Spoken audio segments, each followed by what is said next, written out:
저번에 419초 순삭정 내주셨잖아요. 네. 이번엔 6분 6초입니다. 잠깐만, 6분 6초요? 6월 6일 현충일입니까? 그게 얼마나 어려운 주제인 줄 알아요? 나라를 보호하고 헌신한 이들을 위해서라면 내가 뭘 못하겠어. 이런 거 좀 편집시켜서 좀 너무한데? 나쁜 사람들. 조연히 쓸고 간 깊은 계곡 그리워하는, 추모하는 것 같은 애절함? 게 처음 들어요. 예, 살면서 처음 들어봅니다. 비목 모르세요? 이 비목 되게 노래 좋아요. 그 소프라노 신영옥 씨가 부른 거 강력 추천합니다. 자, 우리가 상상력을 가져볼 필요가 있어요. 전쟁은 3년을 갔고 이 엄청난 파국 속에서 굉장히 많은 사람들이 버림받았고 고통받았고 죽었겠죠. 한 명이라는 분이 실제로 육군 소위로 이제 DMZ에서 근무를 하다가 아주 우연히 이 무명용사의 돌무덤과 녹슨 철모를 봐요. 죽어간 이의 고통과 아픔이 너무 안타까워서 이제 그것을 시로 남긴 게 이제 비목이라는 작사가 되고요. 나중에 장일남이라는 분이 작곡을 하셔서 오늘날 우리가 알고 있는 나무 비석이라는 노래가 만들어지게 됐어요. 이 노래가 갖고 있는 가장 큰 의미는 뭐냐면 전쟁이라는 것이 승리, 막아냈다. 이런 어떤 성취감도 있겠지만 한편에서 그 속에서 버려지고 죽어왔던 그들에 대한 추모, 그 아픔이 있다는 사실을 우리가 기억했으면 좋을 것 같습니다. 와, 장난 아니다 진짜. 이야, 진짜 너무 힘들어. 자, 용어 정리부터 하고 가볼게요. 6월 6일 현충일은 나라를 지키려다가 목숨을 바친 이들을 추모하는 날이에요. 그럼 그들을 뭐라고 부르냐? 순국선열과 호국영령이라고 부르게 됩니다. 순국선열은 독립운동가, 그리고 호국영령은 6.25 전쟁 영웅, 이렇게 기억하시면 쉽게 이해가 될 거예요. 매달 보훈처에서는 이달의 독립운동가와 이달의 6.25 전쟁 영웅을 선정합니다. 호국보훈의 달인 6월에는 이달의 독립운동가로 임병극 선생님이, 그리고 이달의 전쟁 영웅으로 장철부 육군 중령님이 선정이 되었습니다. 어떤 분들이냐? 임병극 선생 같은 경우는 봉오동 청산리 대첩의 전쟁 영웅입니다. 우리가 보통 뭐 홍범도, 김좌진 굉장히 많이 알려져 있었는데 이 유명한 전투에서 북로 독군부와 그리고 국민회군을 이끌면서 아주 중요한 역할들을 감당했었던 분이 바로 임병국 선생님이십니다.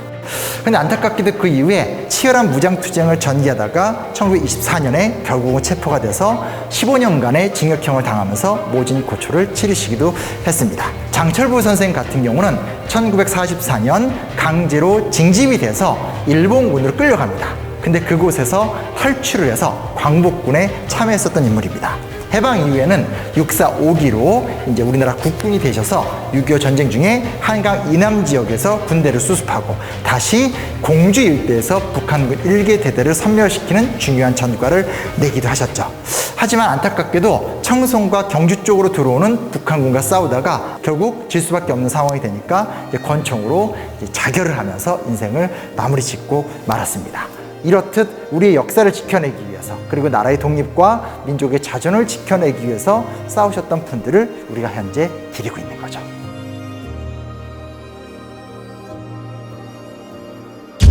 어떻게 편집을 좀 해봐요. 아, 진짜. 죄송해요.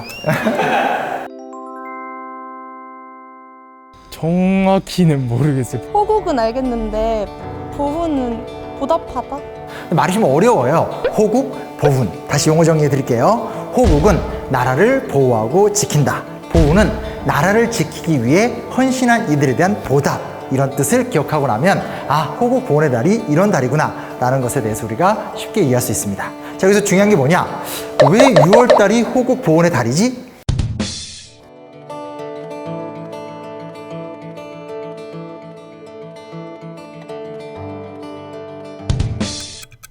첫째, 6월달은 봉오동 전투가 있었던 달입니다. 참고로 올해는 6월 7일 봉오동 전투 승전 100주년이 되는 해입니다. 너무나 유명한 사건이죠. 포수 출신의 홍범도 장군을 중심으로 해서 조선인 무장부대가 일제의 월강 추격대들을 잘 유인한 다음에 수백의 군대를 물리쳤던 사건입니다. 한국 무장투쟁사, 무장투쟁 독립운동사의 가장 중요한 사건이 바로 6월달에 일어났다는 거죠.